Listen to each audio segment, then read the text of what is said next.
We are going to be talking about why we get triggered in our relationships. It's one of the most common things that I see when I'm working with couples. Somebody becomes angry, upset, frustrated, and then everything goes off track. Everything devolves very rapidly. So the reason that most conversations fail is actually because a primal wound gets activated.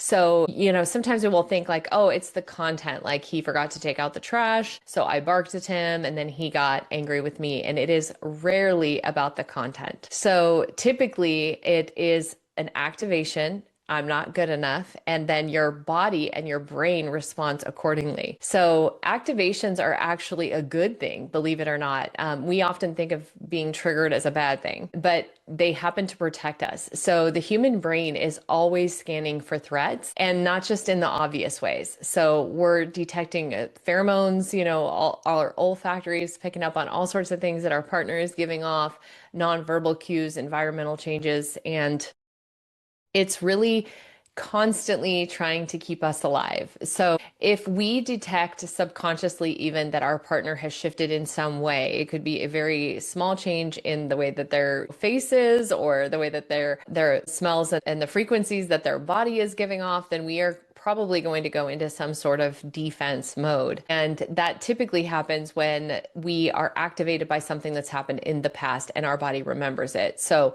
caveman is chugging along. He watches his friend get eaten by a saber-toothed tiger. He stores everything from that moment. And he does that for his survival. So anything that happened in that moment, the way that the environment looked, the clouds were moving, the smells, the temperature, a little bit of moisture in the air, the sounds, footprint, little bit of fur that was stuck on a stick.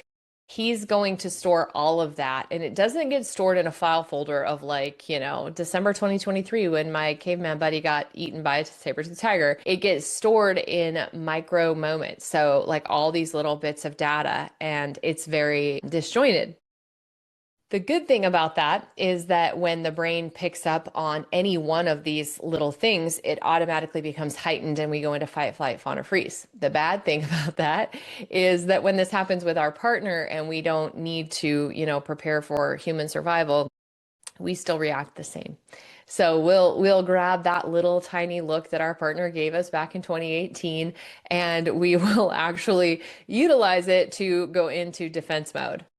So, what to do when triggered? Well, I'll start by telling you what not to do. So, you don't want to over explain, you don't want to defend, you don't want to attack, and you don't want to shut down. And these are the fastest, most common reactions that we have. And the reason is because when we go into an activated state, when we are in fight, flight, fawn, or freeze, when our amygdala is responding for us, the fire has already started. And our brain is not going to take time to calmly discuss the potential solutions. It is going to react. So that reaction is self-oriented, not team-oriented. So if our mission is to have a healthy relationship with the person that we love and the person that we are, doing life with, ride or die, in that moment, they become the saber-toothed tiger. So they are no longer the partner that we want to get along with and be vulnerable around. And so we really have to take a moment right then to do what I call what is the P in Primal, pause. And this is very hard to do initially because it's rapid, it's fast, it's nanoseconds that we will devolve, that we will go to the amygdala. And it's again not a bad thing. It's there to protect us, but when we're with our partner and not wanting to be in a fight, it's not helpful. So the first thing that we have to start to do is notice the body response. The body is going to give you a clue far before your brain does. So you're going to notice your jaw is tensing, you're getting hot, maybe you're shrugging up your shoulders or your teeth are tingling. I've heard all sorts of things that people say that their body will do. They'll get sweaty, they'll get clammy, So all of these things are clues that your body is no longer in a rational, self-aware adult state of mind, that it is actually devolved. So one grounding rule is do not try to problem solve while you are dysregulated.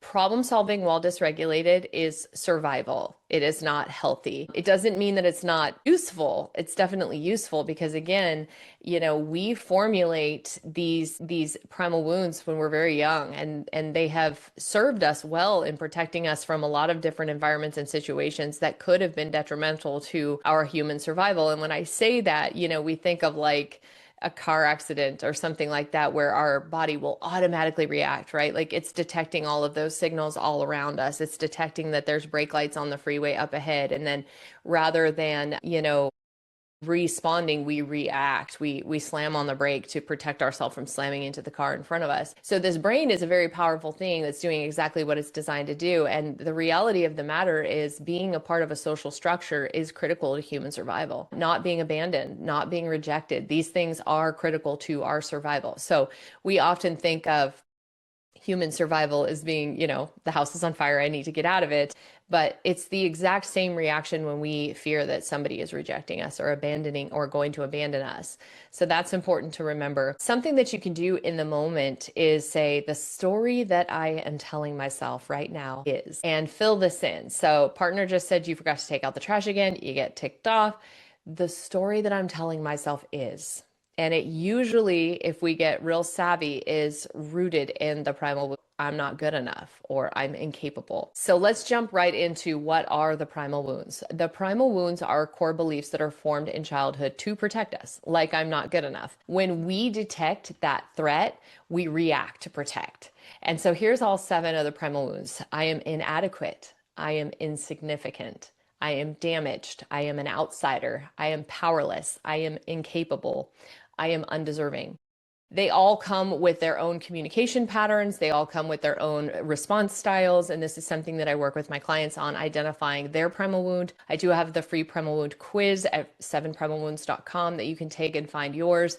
And then a little decoder and cheat sheet once you know your wound. But once you know your wound, you can recognize how often this will come up. So something that might bother someone that has, let's say, the outsider primal wound, like not getting invited to a group event, wouldn't necessarily bother someone else at all. So somebody else who has maybe the inadequate primal wound, it might not bother them at all. They're like, hey, I'm happy. I've got, this time to do my own thing. So there is this distinguishing factor that depending on what your primal wound is, you're more likely to get activated in certain situations and circumstances. And that's not to say that everybody can't get activated in any of them, because we can, but we will start to see a pattern once you know your primal wound. And once we get activated, we devolve to a part of self, and that is either our child, our teen, or our parent primal responder. So they hijack our tone, our language, our meaning, they hijack it all. And so if we devolve to the child responder, we typically become very mopey or pouty or throw a little temper tantrum. If we devolve to our teenager, we get real pissy, roll the eyes, slam the door, stomp off, do all the teenagery things. And when we're activated in our parent primal responder, we will get very judgmental, very ruminating. Often clients will say, she just has that tone. She just uses that tone with me. She talks to me like I'm a kid. And that's the parent primal responder. So again, you're not reacting to this moment. You're reacting to a pattern match. And so once you realize that, this is how we can start to have more of a vulnerable experience with our partner. So instead of reacting and saying, screw you, you can take out the trash just the same as I can, you could say, I got to tell you right now, my inadequate primal wound is pinged, and I'm telling myself I'm not good enough. The story I'm telling myself is that I'm not good enough. And your partner can say, oh my gosh, that was totally not my intention. It's funny you say that, because my primal wound of feeling powerless is also activated right now because, I often ask for help around here and I don't feel like I get it, right? And we can start to have some healthy conversation around the activations that we have. And so how do we spot these triggers before they arrive? Well, each primal wound has pre-activations, and they're kind of like the ticker tape that runs through your head. And I do tend to see that they will build up over time with your partner, and then there will usually be an explosion. So you'll usually navigate the trash situation well for a period of time until you don't, and then you'll blow up. And so really you have to start noticing when you're engaging with your partner in a way where the primal wound is driving the show. The pre-activations are the core narrative that you're engaging with in the relationship. And what they might sound like is, it doesn't matter what I say, they don't hear me. What I want doesn't matter. I can't trust my judgment. I should have known better. These sorts of things are the narratives that will run through our head. And when we start to have more of these than maybe healthy narratives in relationship, then we know something is brewing. Something is brake lights on the freeway, right? Like it's starting to potentially become a real concern. So again, how do we deal with this if we start to feel ourselves activated? The first step is just to take that pause.